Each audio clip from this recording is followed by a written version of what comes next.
حضرت عمر فاروق رضی اللہ تعالیٰ عنہ کا زمانہ ہے تو کیس آیا، ایک شخص نے 4 ایکڑ زمین بیچی، دوسرے نے خریدی۔ جس نے بیچی وہ کسان نہیں تھا، کوئی اور کام کرتا تھا۔ اس نے کہا میرے پاس فارغ ہے، میں تو کاشتکاری نہیں کرتا، تو ایک کسان نے خرید لی۔ توجہ ہے میری بات پر؟ وہ کسان ہل چلا رہا تھا، پہلے دن ہل چلایا تو اس کھیت کے اندر سے خزانہ نکل آیا۔ کھیت سے خزانہ کس کا ہے یہ؟ جی بھائی جی سڑک لنگ جائے نا وہ آتا ہے اور میں دیڑی نہیں تھی بیانہ واپس لو۔ اب تو سڑک گزر گئی ہے، مجھے تو پتہ ہی اب چلا کہ یہاں ہاؤسنگ سوسائٹی آنے والی، میں تو نہیں دیتا ہی، رکھ لیا۔ کیا نکل آیا؟ ہیرے جواہرات چاندی لال نکل آئے۔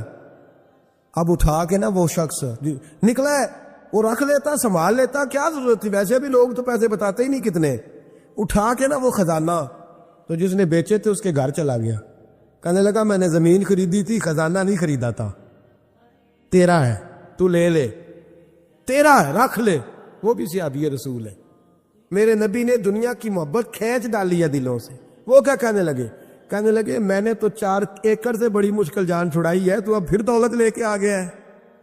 اس نے کہا یہ تیرا ہے، تو ہی رکھ، میں نے زمین بیچی تھی تو جو اس کے اندر تھا وہ سارا ہی تیرا ہے، بیچ ڈالا تھا۔ کہنے لگا نا میں نے زمین خریدی ہے، خزانہ نہیں خریدا۔ وہ کہنے لگا لا بھائی میں نے تو ہر شے بیچ دی ہے، اس میں سے پھل اگے، پھول نکلے، وہ سارے جاگ رہے آپ لوگ؟ آنکھوں ہے ہی کم جاگن والا ہے، یہ ہوتا ہی نہیں۔ یہ عجیب معاملہ ہے نا جی۔ یہ فرشتے ہیں جو دنیا میں بستے تھے، یہ انسان تھے جن کو فرشتے بھی دروازے کھول کے دیکھتے تھے، یہ کیسے انسان ہے۔ اب مقدمہ حضرت عمر کے پاس آ گیا، توجہ ہے میری بات پر؟ حضرت عمر فاروق کے پاس آیا، حضرت عمر فاروق نے دونوں کی بات سنی تو جس نے بیچی تھی اس سے کہنے لگے پرانے مالک سے، چل یار تو لے لے، مجھے لگتا ہے کہ تیرے ہی ہیں، تیرے بڑوں نے دبائے ہوں گے، تو نہیں نکال سکلا، تو ہے تو وراثت تیری بنتی ہے نا، رکھ لے۔ کہنے لگا عمر آپ کیا سرائی کر رہے ہیں؟ اگر یہ بات غلط ثابت ہو گئی اور قیامت میں مجھے اس خزانے کا حساب دینا پڑا تو آپ میرے ساتھ اٹھیں گے نا، میرا بوجھ اٹھائیں گے نا؟ حضرت عمر کہنے لگے جی میں کوئی نہیں اٹھاتا، میں تیرا بوجھ۔ اب وہ جس کو بیچا تھا حضرت عمر کہنے لگے بھائی اس نے تو تجھے دے دیا تھا، اب تیرا ہے تو رکھ لے۔ کہنے لگا عمر آپ قیاس کر رہے ہیں، آپ قیاس کر رہے ہیں، اگر قیامت والے دن میں پھنس گیا تو میں آپ کا نام لے لوں اللہ کی بارگاہ میں؟ حضرت فاروق اعظم نے نا سر پکڑ لیا، فرمایا میں فیصلہ ہی نہیں کرتا، تم حضرت ابی بن کعب کے پاس جاؤ رضی اللہ ہو۔ حضرت ابی بن کعب کے پاس آئے اور آ کے ان دونوں نے کہا حضرت جی ہمارا ایک کیس الجھ گیا ہے۔ فرمایا وہ کیا؟ صحابہ وہ صحابہ تھے جن کی ہر صبح عید ہوتی تھی، خدا کا قرب حاصل تھا، نبی کی دید ہوتی تھی۔ حضرت ہمارا کیس الجھ گیا، حضرت عمر سے فیصلہ نہیں ہوا، آپ مہربانی فرمانے لگے وہ کون سا کیس ہے جو عمر فاروق سے فیصلہ نہیں ہوا؟ وہ کون سا کیس ہے؟ کہ حضرت جی یہ معاملہ ہے، توجہ ہے میری بات پر، یہ والا معاملہ ہے کہ اس نے بیچی ہے جگہ، میں نے خریدی ہے، اب خزانہ نکل آیا، میں کہتا ہوں تیرا ہے، یہ کہتا ہے نہیں تیرا، میرا میری نہیں۔ جی یہ کون سا دور ہے؟ بولے نا وہ کون سا دور تھا؟ خیر الناس من ینفع الناس، لوگوں میں بہتر وہ جو لوگوں کے لیے نفع بخش۔ یہ کہتا ہے خزانہ تیرا ہے، میں کہتا ہوں نہیں، تو کون سا دور ہو گیا؟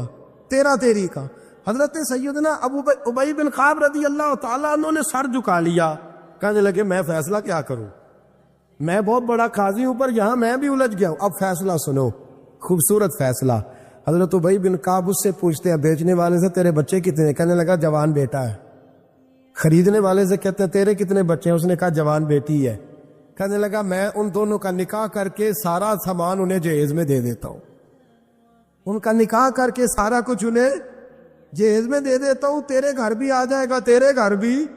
یہ فیصلہ سیدنا ابی بن کعب رضی اللہ تعالیٰ عنہ نے دیا۔ لوگ رو رہے تھے، کہہ رہے تھے کیا بات ہے اس فیصلے کی، کیا بات۔ ایک نوجوان تھا مینا کے بازار میں دوڑا جا رہا ہے، ایک بابا جی اس کو ملے بزرگ، تو ان بزرگوں کے اس نے، توجہ ہے میری بات پر آپ، ان بزرگوں کی تھیلی اس نے اشرفیوں والی چھین لی، چھین کے دوڑ گیا، کافی آگے چلا گیا تو گر گیا، جب گرا تو نظر آنا بند ہو گیا، لگاؤ اللہ کے ولی کی بے ادبی ہوئی، اس لیے نظر آنا بند ہو گئی، بے ادبی ہو گئی، بڑا پریشان ہوا، سخت آزمائش کا شکار، کیا کروں کدھر جاؤں؟ جب بڑی سخت تکلیف کے اندر وہ گرفتار ہوا تو لوگوں سے کہنے لگا مہربانی کرو مجھے بابا جی سے معافی لے دو. گرا جو ان کی نگاہ سے وہ سنبھل نہیں سکتا. اللہ والوں کی بے ادبی اللہ کو بڑی ناپسند ہے. اللہ والوں کی بے ادبی اللہ کو بڑی ناپسند ہے. اس سے ضرور بچے. اللہ تعالیٰ ہمیں بچنے کی توفیق عطا فرما.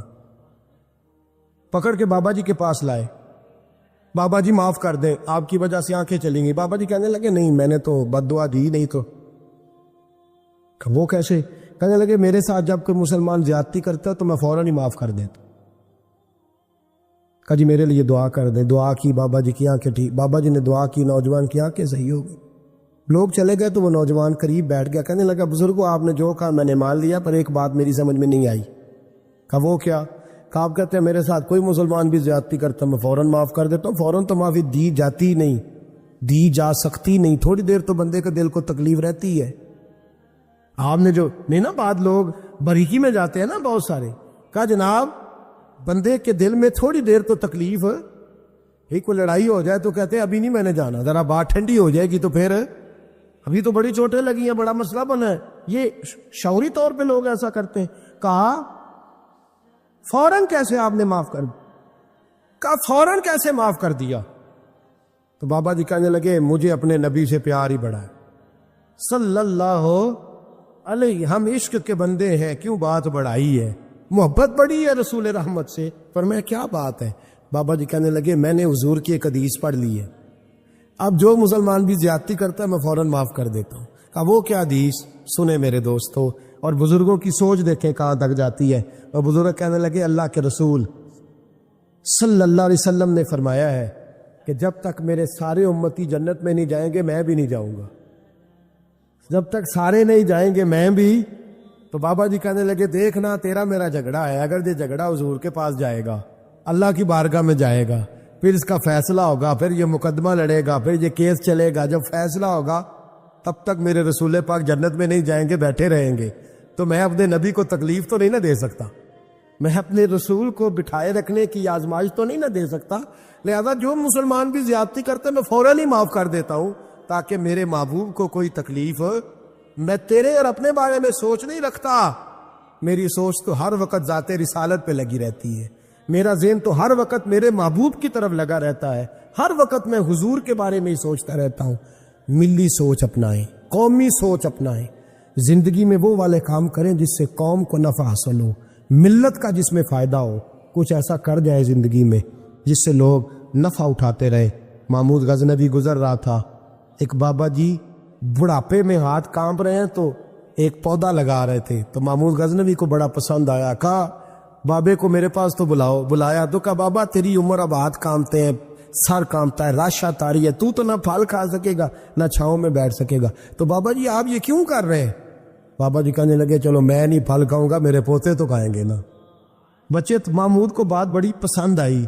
اس نے بابا جی کو ایک اشرفیوں کی تھیلی انعام میں دے دی. کہا تیری سوچ بڑی قومی ہے، بڑی ہے. تو بابا جی مسکرا کے کہنے لگے بادشاہ تو ابھی کہہ رہا تھا کہ نہ تو پھل کھائے گا نہ چاؤں میں بیٹھے گا. اللہ نے مجھے پھل بھی دے دیا ہے، چاؤں بھی دے دی ہے. ابھی دیکھے نا، ابھی میں نے کام کیا نہیں تو اللہ نے سارا کچھ پہلے ہی دے دیا ہے. بادشاہ اور راضی ہوا، اس نے ایک تھیلی اور دی. تو بابا جی مسکرا کے کہنے لگے دیکھ میرے اخلاص میں اللہ نے کتنا فضل کیا ہے. لوگوں کے باغ میں سال میں ایک دفعہ پھل لگتا ہے، میرے باغ میں 2 دفعہ لگ گیا ہے. تو خیر خائی کا ذہن بنا، لوگوں کے بارے میں سوچ، قومی اور ملی ذہن بنا، بڑا ذہن بنا، بڑی سوچ بنا. وہ والا کام کر جس سے زیادہ لوگوں کو فائدہ ہو، زیادہ لوگوں کا نفع ہو. وہ والا کام کر. قومی، ملی، ملت اسلامیہ کی سوچ بنا. عالم اسلام کی بات کر، مسلمان کا بھلا کر، اپنے وطن کا بھلا کر، اپنی ملت کے بارے میں سوچ. جب تو یہ کام کرے گا تو اللہ تجھے وسائل بھی بڑے ہی عطا فرمائے گا. اللہ تبارک و تعالیٰ تیرے لیے رحمتوں کے دروازے بھی زیادہ ہی کھولے گا. تو فرمایا زمین میں وہ قائم رہے گا جو لوگوں کا بھلا کرے گا، دوسروں کے بارے میں سوچے گا. وہی دنیا میں زندہ رہتے ہیں جو لوگوں کے لیے نفع بخش بن جاتے ہیں. جو ذات کی بات کرتے ہیں وہ بڑی جلدی فنا ہو جاتے ہیں. دوسروں کی بات کر، تو ہمیشہ رہے گا، تو باقی رہے گا، تو قائم رہے گا، تو ہمیشہ صبح قیامت تک تیرا نام جپا رہے گا. میرے اعلیٰ حضرت فرماتے ہیں بے نشانوں کا نشان مٹتا نہیں، مٹتے مٹتے بھی نام ہو ہی جائے گا. تو دوستو یہاں تو گھر والوں کو احتجاج کرنا پڑتا ہے پھر کوئی بات سنتا ہے، یہاں تو 100 دفعہ رو کے دکھانا پڑتا ہے پھر کوئی بات سنتا ہے، یہاں تو جناب 100 دفعہ کہنا پڑتا ہے تب کوئی بات سنتا ہے۔ خدا را محبتیں بانٹنی شروع کرو، اپنے لہجوں سے تلخیاں ہٹاؤ، یہ جو چہروں پر پکی پکی سلوٹیں ڈالنی ہیں ان کو دور کرو، یہ جو ہر وقت کے تھکے تھکے اور ہر وقت کے ناراض اور ہر وقت کی طبیعت کے اندر سختی اور ہر وقت کہنا میں بڑا کام کرتا ہوں، میں بڑی مشقت اٹھاتا ہوں، تمہیں پتہ نہیں میں کس تکلیف میں ہوں۔ اور میرے بھائی ساری دنیا ہی پریشان رہتی ہے، لیکن کچھ لوگ ایسے ہوتے ہیں جو پریشانیاں ذرا ہنس کے گزار لیتے ہیں، کچھ لوگ ایسے ہوتے ہیں جو پریشانیاں اپنے تک رکھ لیتے ہیں، دوسروں کو تکلیف نہیں دیتے۔ ہم کیا کرتے ہیں؟ ہم ساری ٹینشنیں دوسروں پہ ڈالنا چاہتے ہیں۔ اپنے لہجوں میں پیار پیدا کرو، اپنے لہجوں میں۔ پتہ ہے حضور نے کیا فرمایا ہے؟ محبوب فرمانے لگے 3 کام کرو، ایماندار ہونے کا ذائقہ نصیب ہوگا۔ ایک ہوتا ہے کھانا، ایک ہوتا ہے مزیدار کھانا، ایک ہوتا ہے مومن۔ ایک وہ مومن ہوتا ہے جسے مومن ہو جانے کا مزہ آئے، مزہ آ گیا بھائی مومن ہونے کا۔ کریم فرمانے لگے 3 کام کرو تمہیں مومن ہونے کا مزہ آئے گا۔ 3 کام کرو۔ یا رسول اللہ کون سے؟ فرمایا ایک تو ہر چیز سے بڑھ کے اللہ رسول سے محبت کرو، پیار کرو رب رسول سے، پیار کرو۔ یہاں حضور نے یہ نہیں فرمایا نماز پڑھو، یہ نہیں فرمایا روزہ رکھو، یہ نہیں فرمایا حج کرو، خیرات کرو، وہ کام بھی اپنی جگہ پہ بڑے ضروری ہیں، وہ بھی فرض عین ہیں، ان کے بغیر بھی 1 منٹ کے لیے گزارا نہیں۔ لیکن فرمایا اگر ان چیزوں کا مزہ لینا ہے نا، ادھر دیکھیے میری طرف، اگر ان چیزوں کا مزہ لینا ہے نا، کہ نماز مزیدار ہو جائے، روزہ مزیدار ہو جائے، سخاوت مزیدار ہو جائے، حج مزیدار ہو جائے، فرمایا اگر چاہتے ہو مومن ہونے کا مزہ آئے تو ہر چیز سے بڑھ کے اللہ رسول سے محبت کرو۔ یہ بخاری مسلم دونوں میں موجود ہے۔ اور فرمایا دوسرا کام یہ کرو کہ جس سے بھی محبت کرو نا، اللہ رسول کے لیے کرو، چھوڑ دو ذاتی لالچ، چھوڑ دو 1 منٹ کے لیے بھی اپنا ذاتی نہ، فقط اللہ رسول کے لیے، فقط رضا الہی کے لیے محبت کرو۔ اور تیسرا حضور فرماتے ہیں مسلمان ہونے کے بعد، کلمہ پڑھنے کے بعد کفر کی طرف جانا اتنا ناپسند کرو جتنا آدمی آگ میں جانا ناپسند کرتا۔ یہ 3 کام کرو تمہیں مومن ہونے کا مزہ آئے۔ اگر کبھی پیار والا لہجہ بنا لیں، اگر کبھی تلخی چھوڑ دیں، اگر کبھی اپنے مزاج سے وہ ساری چیزیں دور کر دیں اور ہم رب رسول سے صحیح والا پیار کریں، تو آپ یقین کریں پھر بندہ قرآن پاک شروع کرتا ہے تو اس کا تلاوت چھوڑنے کو دل نہیں کرتا، پھر وہ سجدے میں سر رکھتا ہے، پیار ہو گیا نا اللہ رسول سے، پھر وہ سجدے میں سر رکھتا ہے تو اٹھانے کو جی نہیں چاہتا، پھر وہ دین کی نوکری کرتا ہے تو اس کا دل کرتا ہے صبح بھی دین کی بات کروں، شام بھی دین کی بات کروں، میرا ایک رواں خادم بن جائے، میں نوکری کروں، جگہ جگہ جا کر رسول اللہ کے دین کی بات کروں۔ کیوں؟ پیار جو ہو گیا، محبت جو ہو گئی۔ جب آپ کے لب و لہجے میں پیار سرایت کر جائے، آپ کو پتہ ہے پھر اس محبت کو آگے بڑھانے کا کہا گیا ہے۔ حضور نے فرمایا میرے صحابہ سے بھی محبت کرو کیونکہ میرے صحابہ ہیں، پھر ان سے بھی پیار کرو، ان کے بارے میں تمہارے دلوں کے اندر عقیدت کے جذبات ہیں۔ اور پتہ ہے کس طرح کی عقیدت؟ شوق والی عقیدت۔ میرا اور آپ کا دور بحث کا دور ہے، اور بعض ایسے بیوقوف ہیں جو اپنی حیثیت نہیں دیکھتے اور اپنی ذاتی بحث کو اٹھا کے نبی پاک کے صحابہ اور اہل بیت تک لے جاتی، اور یار تیری تو حیثیت ہی نہیں ہے تو ان پر بات کر سکے، تو دیکھ تو صحیح ہے وہ لوگ ہیں جنہیں اللہ نے اپنے نبی کی غلامی کے لیے منتخب فرمایا، اللہ نے جن کا انتخاب کر کے حضور کے دور مبارک میں جنہیں رکھا، تو ان لوگوں کے بارے میں کلام کر رہا ہے۔ عقیدت، پیار صحابہ سے عقیدت، اور اس عقیدت کے اندر وارفتگی۔ حضور کے صحابہ ہجرت کر کے گئے تھے حبشہ، نجاشی بادشاہ پر کفار مکہ نے، قریش نے بڑا پریشر ڈالا کہ یہ ہمارے بھاگے ہوئے لوگ ہیں، انہیں واپس کر دو، پر وہ نجاشی نے کہا میں واپس نہیں کرتا، انہیں جگہ دی، صحابہ کو آزادی سے عبادت کرنے کا موقع دیا۔ ایک دفعہ نا حبشہ سے کچھ مہمان آ گئے جہاں صحابہ جا کے رہے تھے. تو جب وہ لوگ آئے نا یہاں مسجد مدینہ منورہ میں، اللہ کے محبوب علیہ السلام نے ترکی خیمہ لگوایا. حضور ان کے لیے نئے نئے کھانے پکواتے، ان کے لیے محبوب کے کوئی انوکھا رنگ اور پیار کا کوئی نرالا انداز. تو صحابہ نے عرض کی یا رسول اللہ صلی اللہ تعالی علیہ وسلم، مہمان پہلے بھی آتے جاتے، لیکن ان کے ساتھ آپ کا رویہ منفرد کیوں ہے؟ تو حضور فرمانے لگے جب میرے صحابہ وہاں گئے تھے تو انہوں نے پیار کیا تھا، تو جو میرے صحابہ سے محبت کرے ان سے محبت نہ کروں؟ اللہ کرے آپ کو سمجھ آئے، جو جناب ابو بکر سے محبت کرے اس سے حضور محبت فرماتے ہیں، جو حضرت عمر سے محبت کرے ان سے حضور محبت فرماتے ہیں، جو سیدنا عثمان غنی کا حیا کرے ان سے محبوب محبت فرماتے ہیں. اور مولا مرتضیٰ کے بارے میں تو فرمائے اس کی محبت ہی تو ایمان ہے، اور علی کا بغض ہی تو نفاق ہے.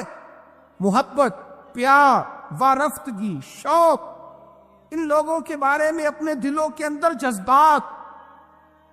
اور پھر جو حضور کی اولاد پاک ہے، آپ کو پتہ ہے جو اپنے محسن کا شکریہ ادا نہیں کرتا وہ رب کا بھی نہیں کر سکتا. ہم تو نا اپنے اساتذہ اور مشائخ کو محسن جانتے ہیں، ہم تو اپنے بزرگوں کی اولادوں کی قدر کرتے ہیں. امام اعظم کہیں بیٹھے تھے تو ایک بچہ چھوٹا بار بار آتا تھا تو امام صاحب اٹھ کے کھڑے ہو جاتے. کئی دفعہ آیا امام صاحب، کئی دفعہ کھڑے ہوئے. شاگردوں نے عرض کی حضور یہ چھوٹا بچہ ہے، کئی دفعہ آئے گا، آپ بوڑھے آدمی ہیں، بار بار اٹھنے میں تکلیف ہوتی، یہ تو 100 دفعہ آئے گا. تو امام صاحب فرمانے لگے 1000 دفعہ بھی آئے میں کھڑا رہوں گا اس کے استقبال کو. حضور کیوں، کون ہے بتا ہی دے. تو امام اعظم رو پڑے، فرمانے لگے میرے استاد کا پوتا ہے یہ، اصلاں نال جے نیکی کریے او نسلاں تاک نہیں بھول دے. اصلاں نال جے نیکی کریے او نسلاں تاک نہیں بھول دے، تے بے اصلاں نال نیکی کریے تے پھل کنڈیاں نال تول دے. او میرے عزیز، ہم تو اپنے اساتذہ اور مشائخ کی اولادوں کا احترام کرتے ہیں، اور پھر جو نبی پاک کی اولاد ہے، پتہ ہے حضور نے کن لفظوں سے اپنی اہل بیت سے محبت کرنے کا کہا ہے؟ کن لفظوں سے؟ حضور فرمانے لگے اللہ سے محبت کرو تو میں رزق دیتا ہے، اور مجھ سے محبت کرو میں اللہ کا رسول ہوں. اور فرمایا میری اہل البیت سے محبت کرو چونکہ میری اولاد ہے، اور میری طرف دیکھ کے ان سے پیار کرو. حضور کی اولاد کے بارے میں جذبات، وارفتگی. میرا ایک چھوٹے گھر سے تعلق ہے، لیکن میں نے اپنے بزرگوں کو، والدین کو، اپنی دادیوں نانیوں کو وہ کہا تھا نا اعلیٰ حضرت نے میں خانہ زاد کو نہ ہوں، صورت لکھی ہوئی بندوں کنیزوں میں میرے مادر پدر کی ہے. فاضل بریلوی کہتے ہیں یا رسول اللہ ہم تو خاندانی غلام ہیں آپ کے گھر کے، اور آپ کے گھر میں جو رجسٹر ہے نا اس میں ہماری